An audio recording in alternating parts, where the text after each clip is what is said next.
Kita membicarakan limbah nuklir Fukushima. Kita awali dengan pandangan global terhadap apa yang sedang terjadi. Bagi sebagian masyarakat Tiongkok, kebijakan luar negerinya adalah sangat baik dengan produk murahnya. Bagi sebagian masyarakat, kebijakan Tiongkok adalah ancaman kedaulatan negara.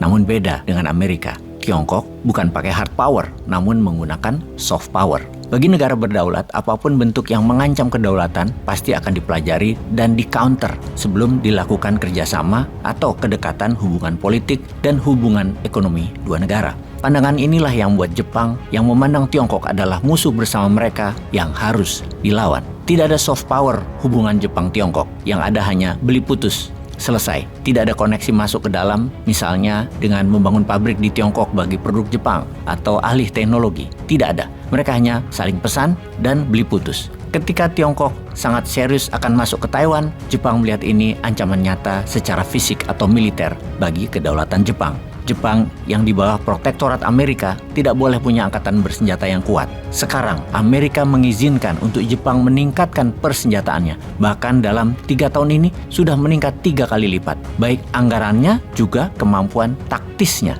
Tepat sebulan yang lalu, Tiongkok murka dengan Jepang. Dikatakan oleh Tiongkok, Jepang melepaskan Godzilla, dinosaurus raksasa yang menjadi mutan ganas yang muncul karena limbah nuklir dalam cerita komik Jepang. Godzilla mungkin tokoh rekaan, namun itu adalah ilustrasi bahwa efek limbah nuklir bisa membuat petaka baru dunia yang membuat trauma rakyat Jepang. Juga mengingatkan efek bom atom. Melepas limbah nuklir ke laut Fukushima akan sangat berpengaruh pada masalah keanekaan hayati laut negara tetangga, juga laut Jepang tentunya. Bagaimana kok Jepang yang pintar masyarakatnya melakukan hal itu? Demi menyerang Tiongkok tentunya. Kalau Jepang tidak menganggap Tiongkok ancaman nyata, maka tidak akan melakukan hal yang akan membuat petaka dunia. Segitu parahnya Tiongkok bagi Jepang. Apa efek yang dirasakan bagi masyarakat Jepang di Tiongkok? Sekolah Jepang di Tiongkok, di kota Qingdao misalnya, dilempari batu dan dilempari telur oleh orang tak dikenal. Murid-murid Jepang diteror oleh banyak orang tak dikenal juga. Di Tiongkok, serangan online masif menyerang penduduk Jepang. Apakah hanya di Jepang? Kemudian, apa yang dilakukan Jepang membuang limbah ke laut sebagai alat perang mengingatkan masyarakat dunia akan peristiwa di tahun 2011. Adanya kebocoran di reaktor nuklir Fukushima yang untuk mendinginkannya perlu banyak air yang membuat laut terkontaminasi limbah nuklir setelahnya. Namun radioaktif yang tidak bocor masih tersimpan di Fukushima sejak tahun 2011 tersebut. Masih banyak jumlahnya. Saat ini, Jepang kekurangan storage space atau kekurangan tempat menyimpan limbah nuklir. Jumlahnya melebihi 500 kolam renang ukuran olimpiade yang disimpan pada tangki lebih dari 1000 tangki. Bagi masyarakat yang sadar lingkungan, limbah sebegitu banyak adalah sangat menakutkan.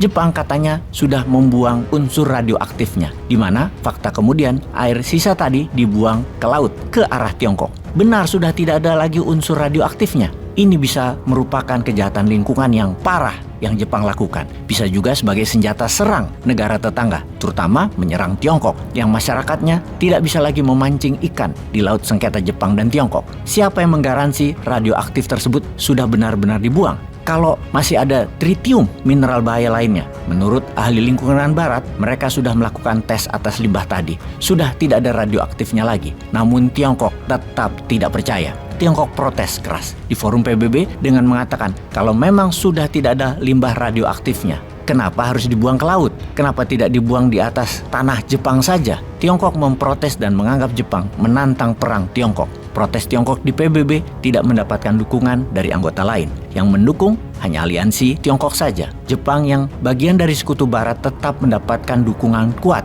persetujuan atas dilepasnya limbah tadi ke laut. Kemudian Tiongkok di dalam negerinya langsung melarang semua ikan datang dari Jepang di pasar-pasar ikan Tiongkok. Seruan memboikot produk Jepang terus menggulir di sosial media Tiongkok. Walaupun secara sains data ikan dari Jepang tidak ada membuktikan ada radioaktif, namun terus Tiongkok memprovokasi dunia dan rakyatnya agar menolak hal-hal yang berbau Jepang. Bahkan di Jepang secara random masyarakat banyak mendapatkan telepon ancaman, makian. Mereka mendapatkan telepon yang datangnya dari Tiongkok secara masif. Telepon tersebut berbahasa Jepang, berbahasa Inggris, dan Mandarin. Hal itu membuat gerah pemerintah Jepang yang memanggil duta besar Tiongkok untuk Jepang, mendiskusikan serangan Tiongkok, dan tentunya dubes Tiongkok tadi menyerang balik kebijakan membuang limbah nuklir di laut ke arah Tiongkok. Sahabat, hikmah apa yang didapat dalam video narasi kali ini dilihat dari kacamata bernegaranya rakyat Tiongkok. strategi pemerintah Jepang yang di-backup sekutu, dan di mana Indonesia bisa bermain. Bagaimana masyarakat Indonesia bisa sekompak Tiongkok. Waduh, kalau kayak begini banyak PR-nya ya bernegara Indonesia itu. Peace.